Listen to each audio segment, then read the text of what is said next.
What's going on, everyone? Welcome to a Tuesday edition of Back Your Play with Q. I'm your host, as always, Rich Quinones. Good to be with everyone once again. Get social with us at Rich Q on Q, Twitter, IG, also the YouTube channel Rich Q on Q. Every Saturday, 9 to 9:30, TV 14-1 Delmarva. And some news and notes later on in the day. We'll tweet it out. But we have the major deadline coming up, 4 o'clock Eastern time, when tagging or no tagging some of these players. There's already been crazy rumors circulating, and already some of these veteran quarterbacks resigning and going to other destinations. Help us break it down, as always, our good friend, our NFL Insider Lloyd Vance, kind enough to join us on a Tuesday edition of BYP. Lloyd, how are you? Doing great, Q. Thanks for having me on, man. Well, we always appreciate it, pal. All right, let's get into a couple things. So we're about 2:50 Eastern time on this Tuesday. And we'll get into, the Daniel Jones, the Rodgers, the stuff like that. But this is what we do know. You got 2 new homes. Well, I should say you have Geno Smith going back to Seattle. And then you've got Derek Carr signing that monster deal with New Orleans. So I thought the Geno Smith deal, 3 years, 105, $52 million in the first year. I put up his numbers, and we forget sometimes that this guy was pretty much a backup journeyman quarterback aside from the first year or two with the Jets. And then he puts up monster numbers in Seattle, leads them into the playoffs, comeback player of the year, over 4,000 yards, completion percentage, most completions in Seahawk history. You want to say a late bloomer, so be it. But he seems to be the fit right now in Seattle. I never doubted they were not going to get a deal done, but I never thought I'd see, 3 years, 105 for Geno Smith. Yeah, you go back a couple of years ago, and you never think that, Q. And he at that point, he was a career backup. He had bounced around a little bit, and we all know he's a high draft pick coming to the Jets, and he flamed out there, and then he kind of goes to the Giants and a couple other places, and Seattle just was that good fit for him. Pete Carroll, he knows his offense inside and out, and Carroll is a run first coach, and then of course he's going to take his shots down the field, DK Metcalf, but Geno Smith ran that offense with efficiency, and at 30, yes, he's not over the hill yet, but he's a guy that they got for a good value. So after the whole Russell Wilson soap opera that came out, we talked about that last week in terms of Wilson, his relationship with Pete Carroll. Yep. This is a guy that is his quarterback, so he gave him a nice contract. Obviously, they did not break the bank, but that is a lot for Geno Smith. Now they're probably going to go about trying to fix that defense where they couldn't stop a lot of teams. 9-9 team last year, had some good quality wins, were able to make the playoffs, and we'll just see how they go from there. And think about this, right? Arizona, I don't think they're 100% sold on Murray. You've got issues with the quarterback situation in the Rams with maybe Stafford. They brought in Baker as that backup.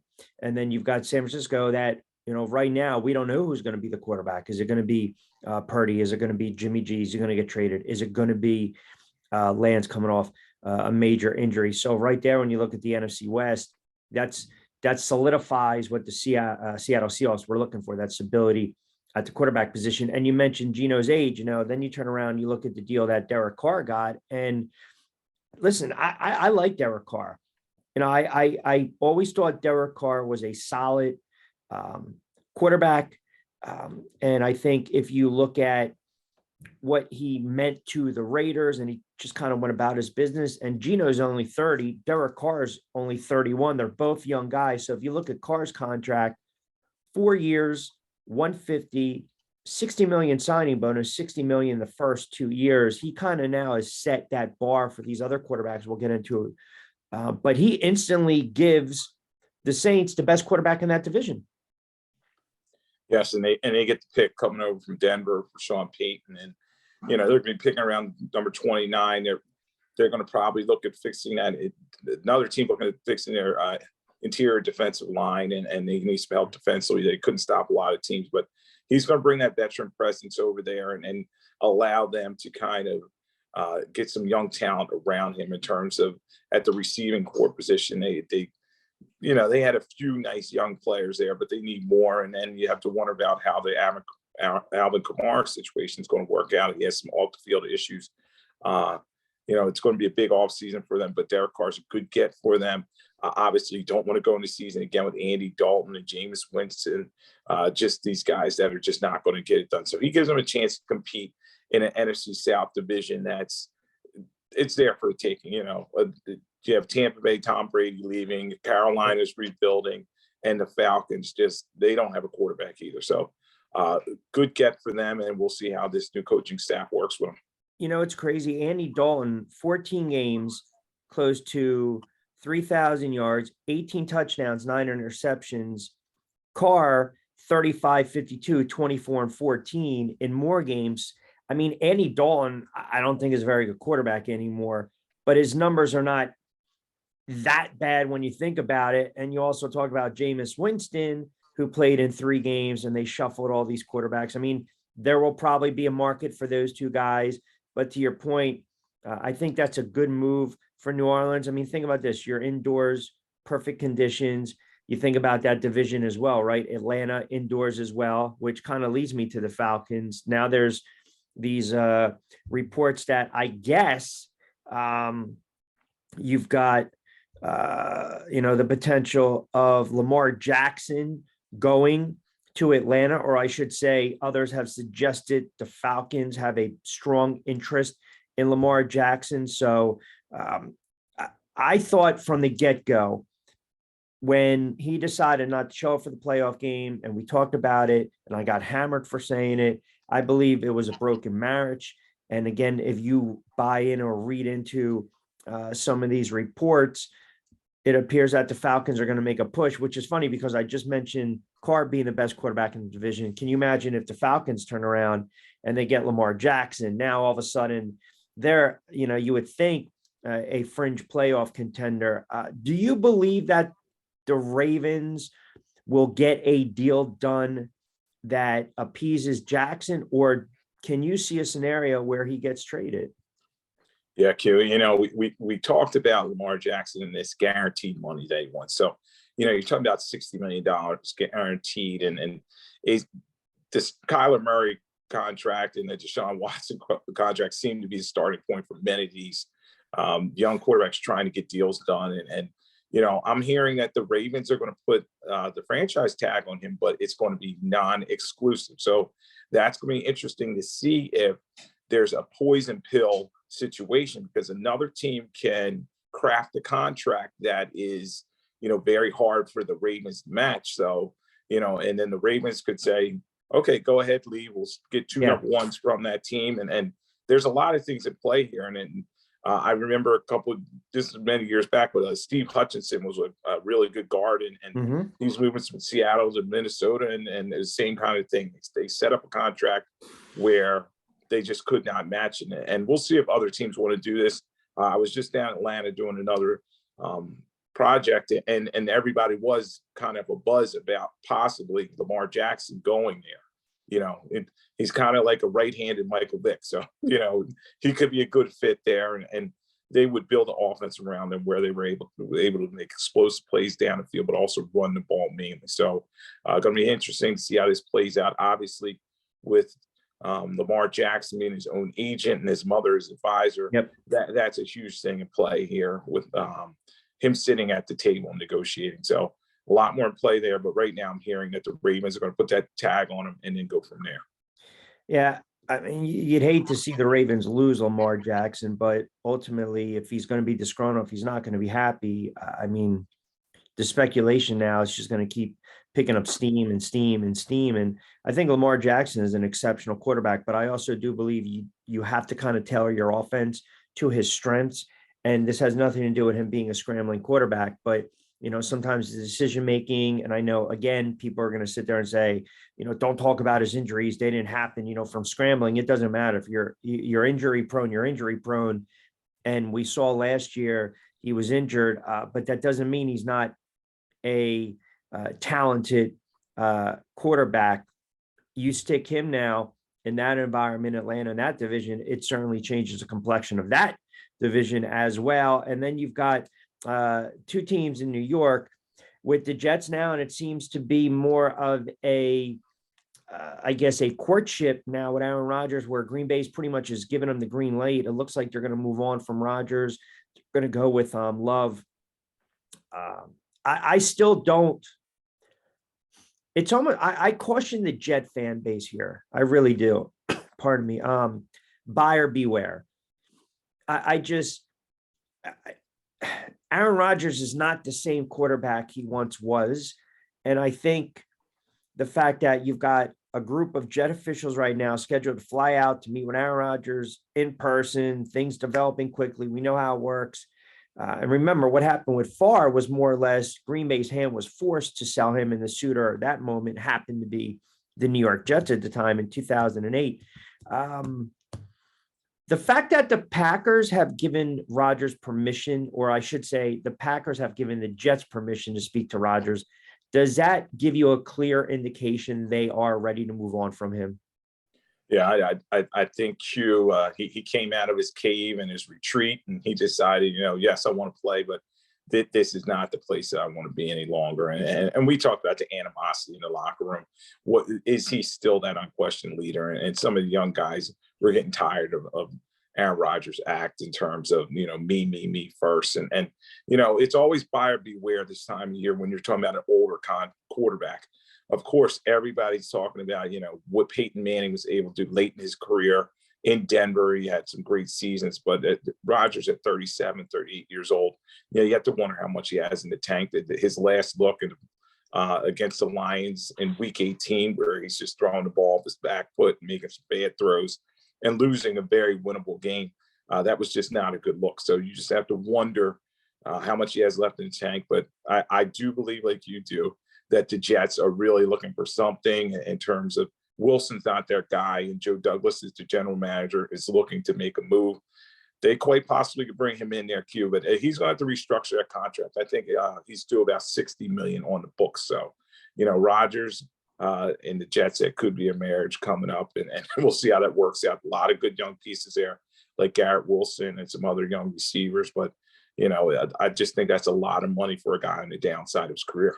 No, I tend to agree. And I know the Jet fan base, they got a lot of guys that follow me on social, and, they're sucked into this potential love affair and this marriage because they realize the instant credibility. I mean, again, that franchise has not had a quarterback, and even the whole Favre thing just blew up. I can't really count it because you would assume you get Rodgers for at least 2 to 3 years.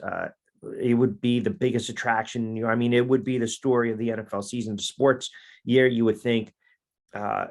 And we know about the franchise quarterbacks in Jet history, right? Aside from Joe Willie in Super Bowl III, Namath, they've had some decent quarterbacks, but none of this ilk. But with that being said, not the same type of quarterback he once was. And for all this talk that he doesn't want to leave the Packers or hold them or keep them hostage, once again, like this keeps dragging on. And I think now the Jets maybe feel a little more pressured to get something done because, okay, you had Carr turns around and he signs with the Saints. You're not going to go after Garoppolo. Daniel Jones and the Giants, maybe they get that deal done prior to 4 before the Giants decide to tag him. There's not too many other Brady's not coming out of retirement, contrary to what people on their networks and talking heads think are going to happen. So it's almost like they're putting all their eggs in one Aaron Rodgers basket. And if it turns out that he decides at the witching hour to retire, they're going to be left holding the bag. That's going to be a shot right to the solar plexus for the Jets.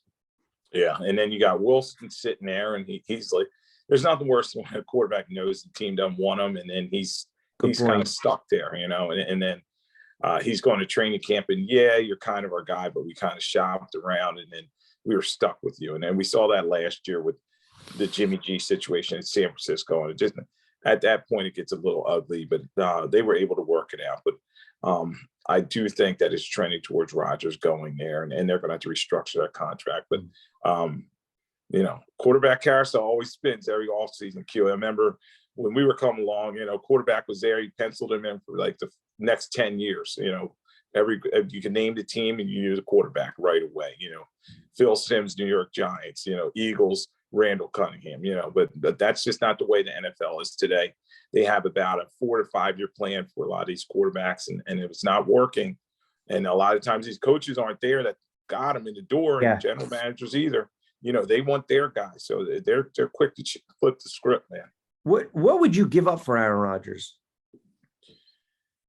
Ooh, at this point, you have to say number one pick is in play. I'd say number one pick is some change, maybe like a number one, number three down the line. I don't see him getting two number ones for him. I just don't think at this stage in his career that somebody's going to pay that higher price. Now, if they do, it's going to be a huge story in the back page of the Post in New York. The King's ransom for Aaron Rodgers, and he better get it done. And this is not, if he goes to New York playing for the Jets, this is not Green Bay. Every news outlet's going to be on him. He's kind of a surly guy to begin with. And that's what I'm saying. Very interesting to see how he does with that media up there. Sports Talk Radio, the Post, the Daily News, no doubt. So he's owed, we'll call it $60 million, fully guaranteed for the 2023 season, $58.3 million coming via an option bonus. So he would count for $15.8 million in 2023, $32.5 million in 2024 to the Jets salary cap because of his bonus money that is prorated. So according to Over the Cap, the Jets are close to $2 million over the cap. So the Packers would get hit with $40.3 million dead, $43 million dead charge in 2023 if they trade him. Jeez, I mean, look, I get it. He instantly boosts their profile in the East, and he becomes arguably the second best quarterback if we still believe that Allen is the first quarterback, the better quarterback in that division right now. I just don't know. I mean, I can appreciate wanting to go for it.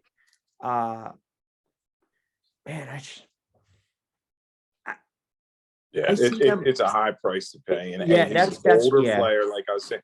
And then you look at last year. I know Russell Wilson's about 5 years younger than him, but it's buyer beware. You bring a quarterback in a situation, you just don't know how they're going to acclimate. Especially if they've been somewhere else for so long. And him and LaFleur have a very good relationship, and now how does he get along with the new Jets coaching staff, and do they want to cater the playbook to him? Because I heard he was changing plays that LaFleur was calling, and they were supposed to have a good relationship. So, he's a tough guy to kind of get along with and work into the situation. So it's going to be fun to watch over the next couple of days. Obviously, as you said, they're going to have these meetings with Rodgers and his agent.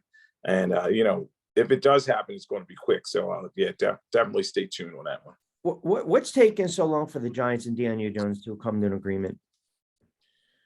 I think they're kind of questioning whether he needs that Kyler Murray type of contract, giving him $40 million plus, a season. Is he worth that? I know they said after that great wild card win that he was their guy.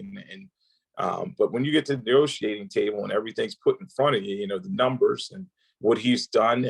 Yes, last year he kind of had a rebound year, but they're just trying to work through it. I definitely think though that the Mara and the Giants definitely want him back. Joe Shane, their general manager, and they're going to work something out. But five at 185, 75 million guaranteed, get it done. It's not about what the misconception here is.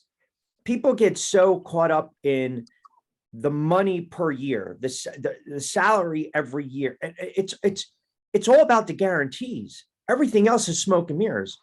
It really is when you think about it. So when you talk about NFL contracts, yes, every guy I talk to that's negotiation agents, they say it's all about the upfront money, because all those back end years, when you're talking after year 4 or so, those teams know they're not going to live up to those contracts. They just tear them up or they just cut the guy. And it's not like baseball. It's not like basketball where they have to pay the whole value to the player. Obviously, the NFL, not for long. You heard contentious and it's getting from what? Daniel Jones is not a $45 million a year quarterback. Does he have a right to think he is? Of course he should. Can he ask for it? Of course. His agent's going to work the best deal because that's what you get paid to do. But now you look at what Smith signed for. If you look at what Carr signed for 4 years, 150. So, I mean, look, that's 30 something odd $1 million. Like, get it done. And I don't want to hear this nonsense where, well, he's not being a team player. He's not giving it. He doesn't have to give him a discount. But the reality is, if you got the 75 million up front, 75 million guaranteed, they'll figure out. I have a feeling they will figure out a way to get it to 40.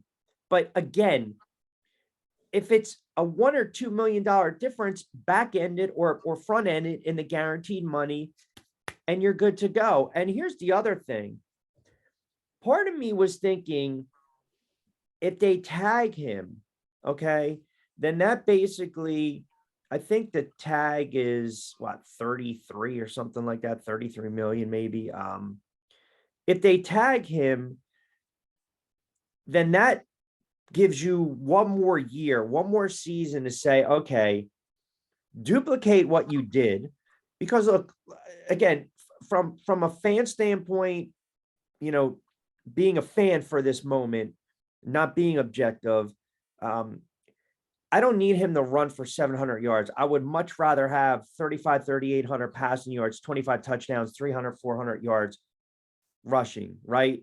I just want to see those numbers get elevated a little more. So maybe the Giants are also thinking, we don't get anything done within the next 55 minutes. And if you tag him, then it's one more year. And then if you prove it, now we can talk about that contract that you wanted. Because again, you got another year, you're building more equity, but then he also might have more leverage to ask for more money. So I just, yeah. So they'll use, if they sign it, if they put the tag on him, that may be a starting point. Some teams use that as a negotiating ploy, and then, they have until July to sign it. So, sometimes they'll tag them, and then they'll work that tag figure into the whole contract package. So, this may just be a starting point. Everybody I've talked to said that Mara and Shane, they want him back, and he's their guy. So I think they're going to work this out, Q. Right, but even also, do they bring back Saquon Barkley as well? So right.